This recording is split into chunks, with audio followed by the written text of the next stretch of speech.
మీ ఎలాంటి వ్యాపార ప్రకటనలకైనా వెంటనే మా ఛానల్ సంప్రదించండి. అందరికి నమస్కారం, నేను శిరీష. ముందుగా అందరికీ శ్రీ పరాభవనామ సంవత్సర ఉగాది శుభాకాంక్షలు. ప్రస్తుతం మనతో పాటు ఉన్నారు ప్రముఖ ఆధ్యాత్మికవేత్త, జ్యోతిష్య పండితులు డాక్టర్ వేణుగోపాల్ గారు. గురుగారితో మాట్లాడతాం. నమస్కారం గురుగారు. గురుగారు, ముందుగా మీకు కూడా ఉగాది శుభాకాంక్షలు అండి. మరి ద్వాదశ రాశిలో చూసుకుంటే మకర రాశి వారికి ఈ సంవత్సరం ఎలా ఉండబోతుందంటారు? ఆర్థిక పరంగా, ఆరోగ్య పరంగా ఎలా ఉంటుందంటారు? ఓవరాల్ గా చూసుకుంటే నవగ్రహాల ప్రభావం ఈ రాశిపై ఈ ఏడాది ఎలా ఉంటుందంటారు?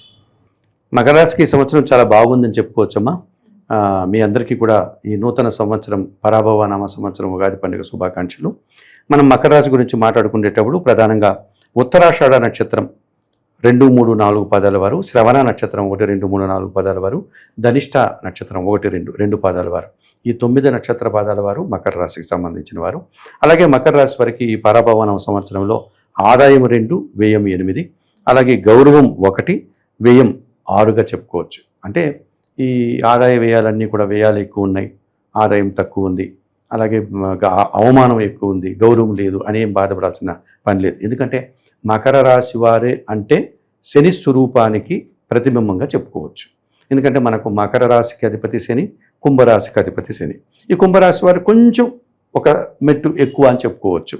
ఎందుకంటే కుంభరాశి ఆ పదంలోనే ఒక హుందాతనం ఉంటుంది, గుంబనంగా ఉంటారు. మకర రాశి వాళ్ళు అలా కాదు, నిరంతరం కష్టపడే మనస్తత్వం ఉంటుంది, వీరు ఎప్పుడు కష్టపడుతూ ఉంటారు. అందుకే మనకు చిన్న చిన్న ఉద్యోగాలు చేసే వాళ్ళందరూ, మన కార్యాలయంలో పనిచేసే అటెండర్ల దగ్గర నుంచి, మన వాచ్మ్యాన్ల దగ్గర నుంచి, సెక్యూరిటీ గార్డుల దగ్గర నుంచి, మన రోడ్లు పూడ్చేటువంటి వాళ్ళు ఎవరైతే ఉన్నారో ఆ మున్సిపాలిటీ వాళ్ళు కానీ, ఇలా చిన్న చిన్న ఉద్యోగాలు, కానిస్టేబుళ్ళు, తర్వాత టైలర్లు, ఫ్యాక్టరీలో పనిచేసే కార్మికులు, అలాగే వ్యవసాయ రంగంలో పనిచేసే రైతులు, రైతు కూలీలు, వీళ్ళందరూ మకర రాశికి సంబంధించిన వాళ్ళే అయి ఉంటారు. చిన్న చిన్న ఉద్యోగాలైనా ఇష్టంగా పనిచేస్తూ ఉంటారు. ఆ పని వాళ్ళు త్రికరణ శుద్ధిగా అంటాం చూడండి, మనసవాచ కర్మన, అట్లా పనిచేస్తూ ఉంటారు. ఆ ఇష్టమే వారికి అది ఎంతగానో ఆరోగ్యాన్ని ఇస్తుంది, ఆ పని తాలూకు బలాన్ని ఇస్తుంది. కానీ వాళ్ళేం పెద్ద కోరికలు ఉండదు, వారికి ఉన్నదంతా సర్దుకుపోతుంటారు. ఒక రోజంతా కష్టపడతారు, కూలి పని చేస్తారు, అలసట వచ్చిందంటే కొంచెంసేపు ఆ చెట్టు నీడ కింద పడుకొని నిద్రపోతాడు. వాడు తెచ్చుకున్నటువంటి ఆ సద్యానం ఏదో తింటాడు, చక్కగా పనిచేస్తుంటాడు. వాడికి ఏమి అనారోగ్యం చేయదు, వాడికి ఏమి బాధలు ఉండవు, ఆరోగ్యంగా ఉంటాడు, హ్యాపీగా ఉంటాడు వాడు. కానీ ఎంతో డబ్బులు సంపాదించిన వాళ్ళకందరికీ అన్ని రోగాలు ఉంటాయి, అన్ని సమస్యలు ఉంటాయి. కనుక మకర రాశి వాళ్ళు నిరాడంబరతకు, శనితత్వానికి కారకులు అని చెప్పుకోవచ్చు. అటువంటి మకర రాశి వారికి ఈ సంవత్సరము, గత ఒక సంవత్సరం నుంచి కూడా శని భగవానుడు అనుకూలంగా ఉన్నాడు. ఏలినాటి శని దోషం వెళ్ళిపోయింది వాళ్ళకి. మళ్ళీ ఇక 30 సంవత్సరాలకి ఎప్పుడో వాళ్ళకి ఆ ఏలినాటి శని దోషం వచ్చేటువంటిది. శని భగవానుడికి 3వ ఇంట శని ఉన్నాడు. కనుక ఈ గత 7.5 సంవత్సరంగా వాళ్ళు ఏదైనా పనులు కొన్ని పెండింగ్ పడిపోయి ఉంటే ఆ పనులన్నీ ఇప్పుడు పూర్తి చేస్తారు. ఇంకా 1.5 సంవత్సరం, ఈ పరాభవన సంవత్సరమే కాదు, రాబోయేటువంటి ప్లవంగనామ సంవత్సరం వరకు కూడా వీరికి శని అనుకూలంగా ఉన్నాడు. అందువల్ల శని అనుకూలంగా ఉంటే పనివారి సహకారం, వీరి కింద పనిచేసేటువంటి పనివారు ఇంకా బాగా సహకరిస్తారు, తోటుద్యోగులు పనిచేస్తారు, వీరి పనికి ఫలితం ఉంటుంది, మనస్ఫూర్తిగా పనిచేస్తారు, తృప్తిని అనుభవిస్తారు, ఆ పని తాలూకు ఆనందాన్ని వీరు పొందగలుగుతారు, ఇంటా బయట సంతోషంగా ఉంటారు, ఆరోగ్యంగా ఉంటారు. చాలా పనులు పూర్తి అయిపోతూ ఉంటాయి. వాళ్ళ ప్రమేయం లేకుండానే చాలా పనులు మకర రాశి వారికి ఈ సంవత్సరం పూర్తి అయిపోతుంది, శని భగవానుడు 3వ ఇంట మీనరాశిలో సంచరించడం వల్ల. అలాగే వీరి మాటకు కూడా విలువ పెరుగుతుంది.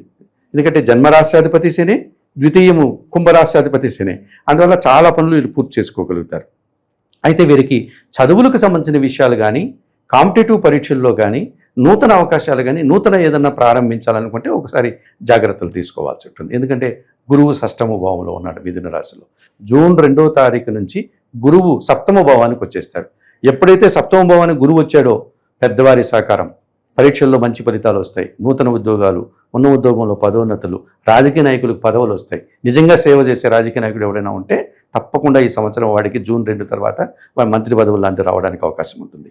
సో అలా మంచి ఫలితాలను పొందేటువంటి ఆరోగ్యవంతులుగా ఉంటారు. శని బాగుంటున్నాడు. జూన్ 2 నుంచి గురువు కూడా బాగుంటాడు.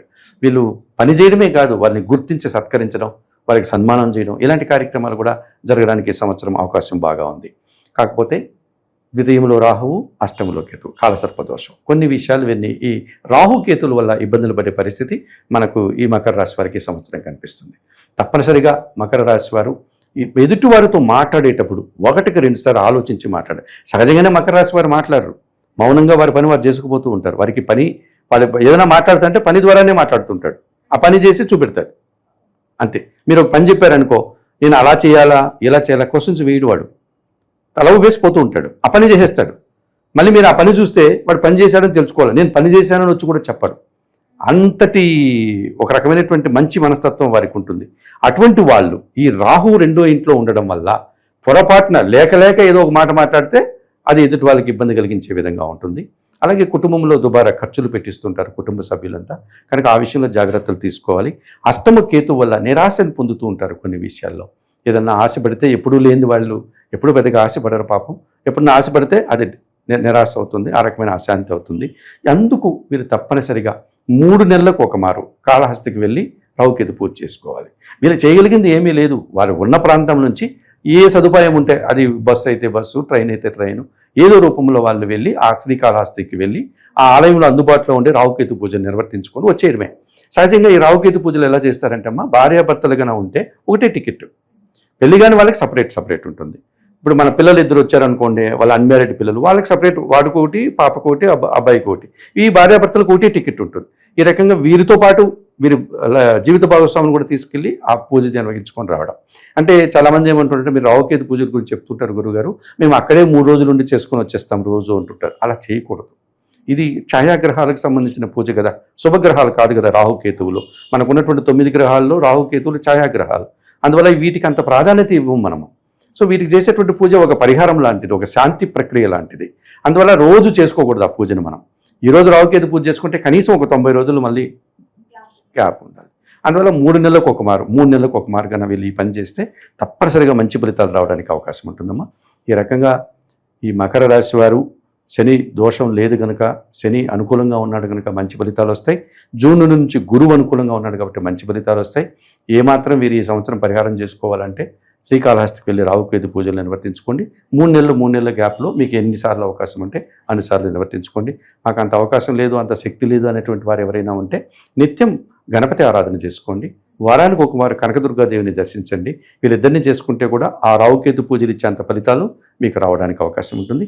అలాగే మినుములను, ఉలవలను ఈ రెండింటినీ కలిపి పక్షులకు ఆహారంగా వేస్తూ ఉండండి. ఈ రకంగా చేయడం వల్ల కూడా మకర రాశి వారు మరింతగా మంచి ఫలితాలు పొందడానికి అవకాశం. గురుగారు, మొత్తం మీద ఈ సంవత్సరంలో మకర రాశి వారికి ఎలా ఉండబోతుంది, ఎలాంటి జాగ్రత్తలు తీసుకోవాలి, ఎలాంటి పరిహారాలు కూడా చేయాలో తెలియజేసినందుకు ధన్యవాదాలండి. మంచిదమ్మా.